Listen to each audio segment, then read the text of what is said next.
हिम्मतवाला, निडर, बेखौफ, बेबाक प्रकाश आंबेडकर. लोकसभा निवडणुका जाहीर होण्याआधीपासूनच प्रकाश आंबेडकरांसाठी अकोल्यात बॅनरबाजीला सुरुवात झाली होती. आता त्याआधी त्यांनी उद्धव ठाकरेंसोबत युती केली.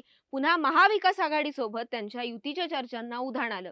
जागा वाटपासाठी बैठकांचा सिलसिला झाला. पण शेवटी गेल्या वेळीप्रमाणे यंदाही वंचित बहुजन आघाडीनं स्वबळावर लढण्याचा नारा दिला. वंचितचे सर्वेसर्वा प्रकाश आंबेडकरांनी एकला चलो रेचा नारा दिला. वंचितनं एका पाठोपाठ एक आपल्या 3 उमेदवार याद्या जाहीर केल्या. मात्र तेवढ्याच लवकर त्यांनी 3 जागांवर उमेदवार बदलले. पण यामुळे भलत्याच चर्चांना उधाण आलं. उमेदवार बदललेल्या 3 जागांवर वंचित पराभवाला घाबरलं असल्याची चर्चा रंगली. पण वंचित खरंच घाबरले की यामागे त्यांची काही वेगळी रणनीती आहे, जाणून घेऊयात या व्हिडिओतून. आता लोकसभा निवडणुका जाहीर झाल्यात. महाविकास आघाडी वंचितच्या युतीचं चर्चेचं गुऱ्हाळ कित्येक दिवस सुरू होतं आणि अखेर वंचितनं स्वबळावर लढण्याचा निर्णय घेतला.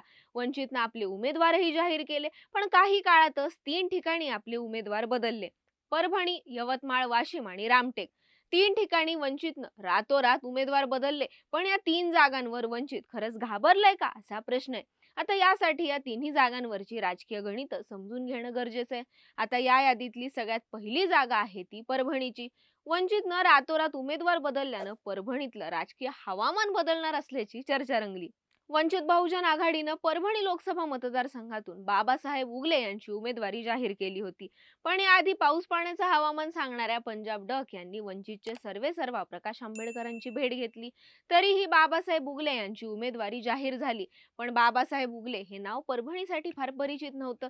याच दरम्यान एका रात्रीतून उगले यांची उमेदवारी रद्द झाली आणि वंचितनं हवामान अभ्यासक पंजाबराव डक यांना परभणी लोकसभा मतदारसंघासाठी आपला उमेदवार म्हणून जाहीर केलं. त्यानंतर डक यांनी आपला उमेदवारी अर्ज दाखल केला. आता परभणी लोकसभेच्या रिंगणात महाविकास आघाडीकडून ठाकरे गटाचे उमेदवार आणि परभणीचे विद्यमान खासदार संजय उर्फ बंडू जाधव यांचं नाव जाहीर झालंय. तर महादेव जानकरांना उमेदवारी देत महायुतीनं परभणीत धनगर कार्ड खेळले. परभणीत धनगर मतदारांचा प्रभाव आहे. याचा फायदा जानकरांना होऊ शकतो. तर बंडू जाधवही आपली ताकद राखून आहेत.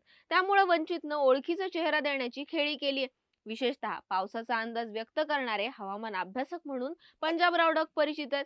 हवामानाचा अंदाज सांगणारे पंजाब डक यांचं नाव शेतकऱ्यांमध्ये परिचित आहे. याचा फायदा वंचितला होऊ शकतो.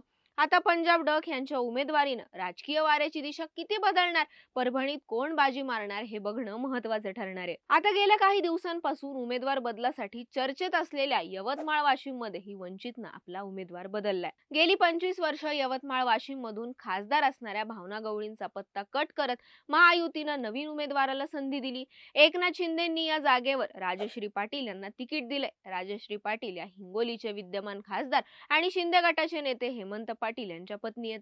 यवतमाळ वाशिम मध्ये महायुतीनं नव्या चेहऱ्याला तिकीट दिले.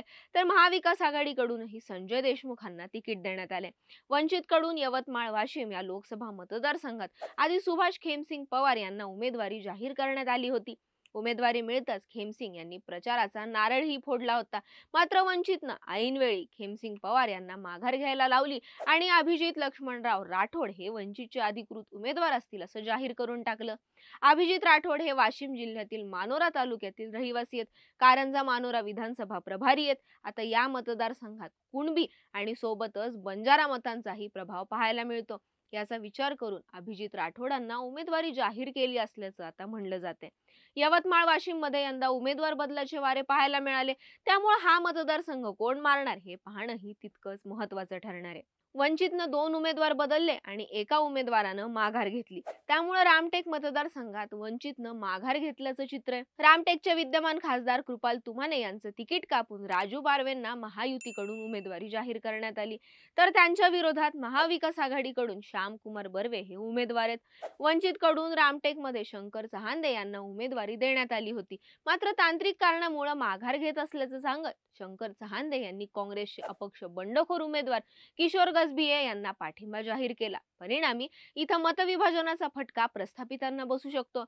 आता वंचितच्या या खेळीमुळे महायुती की महाविकास आघाडी कोणाला फटका बसू शकतो, या सगळ्या मागे वंचितची आणखी काही खेळी असू शकते का, याबद्दल तुम्हाला काय वाटतं कमेंट करून सांगा आणि अशाच व्हिडिओसाठी टाइम्स ऑफ डेमोक्रेसीच्या YouTube चॅनलला सबस्क्राईब करायला विसरू नका.